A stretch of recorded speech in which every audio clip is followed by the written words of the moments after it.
Advocate Abu Hena রাজ্জাককে আপনাকে দিয়ে শুরু করি। বৈষম্যের বিরুদ্ধে গণ অভ্যুত্থান হয়েছে, ১৬ বছরের যে স্বৈরশাসন সেটি থেকে মুক্তি পেয়েছে দেশ। সংস্কারের জন্য ঐক্যবদ্ধ, দলমত নির্বিশেষে সবাই। আমরা দেখলাম রাজনীতি এবং সংস্কারের মধ্যে আপনি পার্থক্য কতটা দেখেন বা কি পার্থক্য আপনার কাছে মনে হয়? ধন্যবাদ আপনাকে এবং আমার সহ-আলোচক, তার সাথে পাশাপাশি দেশ টিভির সমস্ত দর্শক শ্রোতা সবাইকে আমার শুভেচ্ছা। আসলে আপনি যদি সংস্কারের আগে আসতে হয় যে বিপ্লবটা হইল, এখানে যদি আমি যাই, আমরা কিন্তু ট্রেডিশনালি একটা কথা বলি, জানি খুব বেশি না, একেবারে ব্রিটিশ আমলে না গেলেও ধরুন ৪৭ আন্দোলন, তারপরে ৫২ আন্দোলন, ৬৯ আন্দোলন, তারপরে ৭১-এর আন্দোলন। এই ৭১-এর যে মুক্তিযোদ্ধা, তার আগে কিন্তু ওগুলা সব এই ৭১-এ এসে টার্ন নিছে, বিস্ফোরণ ঘটা যাকে বলে, ওখান থেকে শুরু। তো এখন আসেন ৭১ সালে আমরা যে যুদ্ধটা করছি, সেটা কিন্তু এই পূর্ব পাকিস্তানের মানুষ আমরা ছিলাম নিরস্ত্র পশ্চিমাদের তুলনায়। ঠিক তখন কিন্তু আমাদের পাশে ভারত এসে সশস্ত্র হয়ে তাদেরকে লড়াই করছে তাদের বিরুদ্ধে, এবং আমরা জয়লাভ করছি। তার পরের ধাপটা যদি আমরা আসি, এই ২০২৪-এ যেটা হইল, সেটা হলো কি, সেটাও কিন্তু যারা আন্দোলন করছে ছাত্র জনতা, তারা কিন্তু নিরস্ত্র ছিল, তাদের উপরে কিন্তু এই সরকারেরই অস্ত্র ব্যবহার হয়েছে। সেক্ষেত্রে তৃতীয় কোনো পক্ষ এসে কিন্তু এদেরকে সশস্ত্র ইয়েতে সাহায্য করেনি, তারা জীবন বাজি রেখে যুদ্ধটা করছে, এবং তারা একটা পর্যায়ে ব্যর্থ হয়েছে, মানে আর মারতে পারেনি। কেন পারেনি সেই প্রেক্ষাপট আমি যাচ্ছি না, যেভাবেই হোক সেটা স্টপ হয়ে গেছে। তার মানে নিরস্ত্র, আমি বলছিলাম যে নিরস্ত্র সত্যের কাছে সশস্ত্র মিথ্যা পরাজিত হবেই, এবং সেটাই হয়েছে ২০২৪-এ। এখন আসেন সংস্কার। ৭১ সালের যে মুক্তিযুদ্ধ, তারপরে তখন যে আমাদের পটভূমি ছিল, ওই প্রেক্ষাপট ছিল, তখনকার যে আমাদের সংবিধান ছিল, সেটা যে প্রেক্ষাপটে রচিত হয়েছে, এবং আজকে যদি চিন্তা করেন এতকাল পর আইসা, সেই প্রায় ৫৩ বছর পর যখন এই ঘটনাটা ঘটলো, তখন ন্যাচারালি দুইটা প্রেক্ষাপট এক নয়। কাজেই আপনার কিছু সংস্কার সেখানে আনতে হবে। সংস্কার না নতুন না পরিবর্তন, সেই বিতর্কে আমি যাচ্ছি না। বাট আজকের প্রেক্ষাপটে, যেমন আমরা যারা মানে আমাদের চেয়ে যারা সিনিয়র ছিল, ৭১ সালে যারা সংবিধান লিখছে, তারা ৫৩ বছরে কিন্তু ১৭ বার অ্যামেন্ডমেন্ট করছে, এটা মাথায় রাখতে হবে। আর আমেরিকার সংবিধান প্রায় ২০০ বছরে ২৭ বার অ্যামেন্ডমেন্ট হয়েছে। তাহলে আপনি জিনিসটা চিন্তা করে দেখেন যে তাদেরটা নিশ্চয়ই অনেক টিকসই, সংবিধানটা অনেক টিকসই। তাহলে ২০০ বছরের মধ্যে মাত্র ২৭ বার, আর আমাদের ৫৩ বছরে ১৭ বার। এবং এই ১৭ বারে কিন্তু ক্ষমতাটাকে কুক্ষিগত করতে করতে করতে করতে সংস্কারটাই,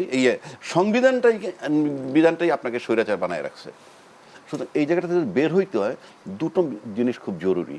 এক হইলে এটা সংস্কার, আর হলো চিন্তা চেতনার পরিবর্তন। কোনটা আগে, সংস্কার আগে না রাজনীতি আগে এই মুহূর্তে? হ্যাঁ, কারণ এই সংস্কারের সাথে রাজনীতি সম্পৃক্ত, রাজনীতির সাথে সংস্কার সম্পৃক্ত। এখন আজকে যে ছেলে পেলে জনতা, ইভেন মহিলা, যেভাবে মহিলা রাস্তায় নামছে কোলের শিশু নিয়ে, তাহলে এই প্রেক্ষাপটে যদি আপনি চিন্তা করেন, তাহলে আপনাকে ভাবতে হবে যে আমরা মনে করতাম যে এরা বোধহয় ফেসবুক, তো টুইটার, তো ইউটিউব নিয়ে বসে আছে। না, বরং এটা তাদেরকে আপ টু ডেট করছে। তারা ঘরে বসে বসে দেখছে কি হয়েছে।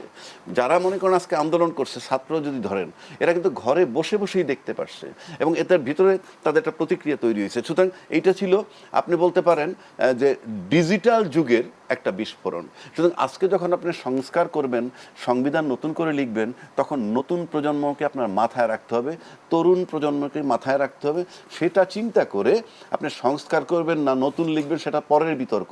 বাট সংবিধানে পরিবর্তন আনতেই হবে, সেটা ব্যাপারে কোনো সন্দেহ নাই। এবং এই সংবিধান করতে যাওয়ার সময় আপনাকে সমস্ত রাজনীতি, দেশের রাজনীতি এবং রাজনীতিবিদদের মাথায় রাখতে হবে যে তারা কিভাবে চায়, সেটা একটা বিরাট ফ্যাক্টর। তার সাথে তরুণ সমাজ, সব কিছুর মিলে একটা সমন্বয় করে আপনাকে সেই সংস্কারে যেতে হবে। আপনি যদি ঘরে বসে বসে একা একা করেন, সেটা হবে না।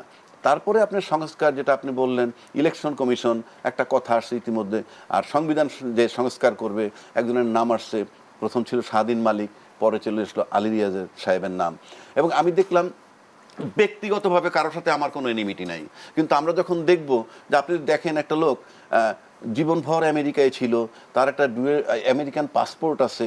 আমরা কিন্তু দেখেন নর্মালি আমরা দেখছিলাম লাইফে যে একটা লোক যখন বিদেশ থাকে, ইংল্যান্ড থাকে, 10 বছর 15 বছর থাকে, তার ভিতরে কিন্তু ওইটার যে কালচার, তার একটা ইম্প্যাক্ট হয়। এটা যদি আপনি অস্বীকার করেন তাহলে হবে না।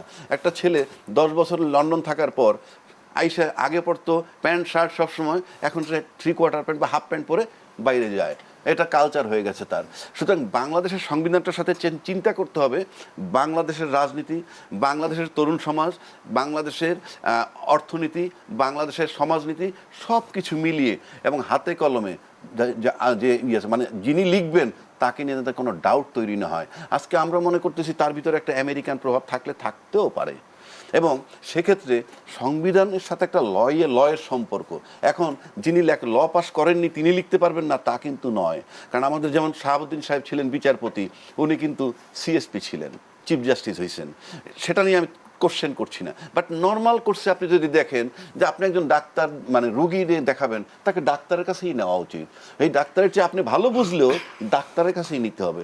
সেক্ষেত্রে এটার প্রধান আপনার স্বাধীন মালিকরে করা হইলো যেটা, তারপর উনি কীভাবে সরলেন আমরা প্রেক্ষাপটটা জানি না, কিন্তু আমার কাছে মনে হয় বাংলাদেশের আলী রিয়াজ সাহেব থাকতে পারে, প্যানেলে থাকতে পারে, কিন্তু এটার দায়িত্ব দিতে হবে একটা বাংলাদেশের দায়িত্বশীল ব্যক্তি, যার ভিতরে পক্ষপাতিত্বর গন্ধ পাওয়া যাবে না, এমনি একজন ব্যক্তির দেওয়া উচিত।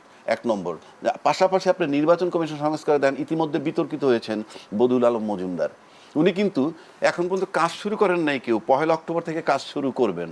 তার আগে উনি বলে দিলেন যে আগামী নির্বাচনে যদি আওয়ামী লীগ না আসে তাহলে নির্বাচনটা বেআইনি হবে না, বা আইনের পরিপন্থী হবে না, বা এটা গ্রহণযোগ্য হবে। আপনি কে এটা বলার? আপনার তো কোশ্চিনকালে ফাংশনটাই দেওয়া হয় নাই। আপনাকে দেওয়া হয়েছে সংবিধান সংস্কার করবেন, you will start your job task from 1 October. বিফোর দ্যাট আপনি বললেন, আপনি তো প্রমাণিত করলেন আপনি এনটি আওয়ামী লীগ অথবা অন্যপন্থী। এটা তো আমরা প্রত্যাশা করি না।